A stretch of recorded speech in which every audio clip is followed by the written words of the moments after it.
ভাই এই এই রাস্তা এইভাবে উঠে আপনি একটু দেখবেন না? আপনার এই হর্নে তো ব্রেক করার সময় আছে। আপনি যে হর্ন দিচ্ছেন এই হর্নে কি ব্রেক করা যায় বলেন? হ্যাঁ, আপনি এইভাবে একটা পাশ রাস্তা, এটা ছোট রাস্তা থেকে আইছেন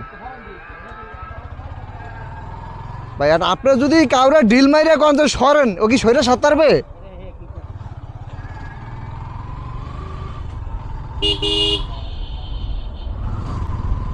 আল্লাহ, দেখেন কি একটা পরিস্থিতি। তো আল্লাহর অশেষ মেহরবানি, ওদের ব্রেকিং নাই কিন্তু ওদের স্পিড হাই। এমনি এখন এই বর্ষার সিজনে রাস্তাঘাট অনেক পিছল থাকে। দেখেন পাট মেস্তার দিন, রাস্তার উপরে আপনার বেশিরভাগ অংশই তারা ব্যবহার করে থাকে। এবং আপনারা সকলেই জানেন যে আমাদের এই গ্রাম অঞ্চলে বা প্রত্যন্ত গ্রামে যখন পাট মেস্তার দিন আসে, এগুলো কিন্তু খুব পিছল, রাস্তাঘাট একবার পিছল করে ফেলায়।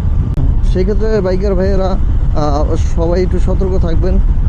বিগত এক সপ্তাহ যাবত টানা বৃষ্টির কারণেও কিন্তু একবারে অনেকটা কাদা কাদা হয়ে রয়েছে, অনেকটা রাস্তাঘাট পিছল আছে। সকলে সাবধান।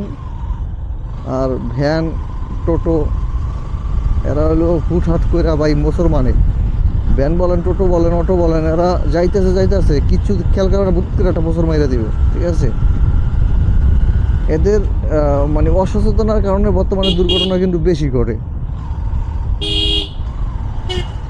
আর বিশেষ করে বর্ষার সিজনে চারিদিকে পানি থাকার কারণে যে রাস্তার উপরে কুকুর এবং ছাগল, বকরি বা বিভিন্ন পশু প্রাণী কিন্তু এই রাস্তার উপরে বেশি থাকে।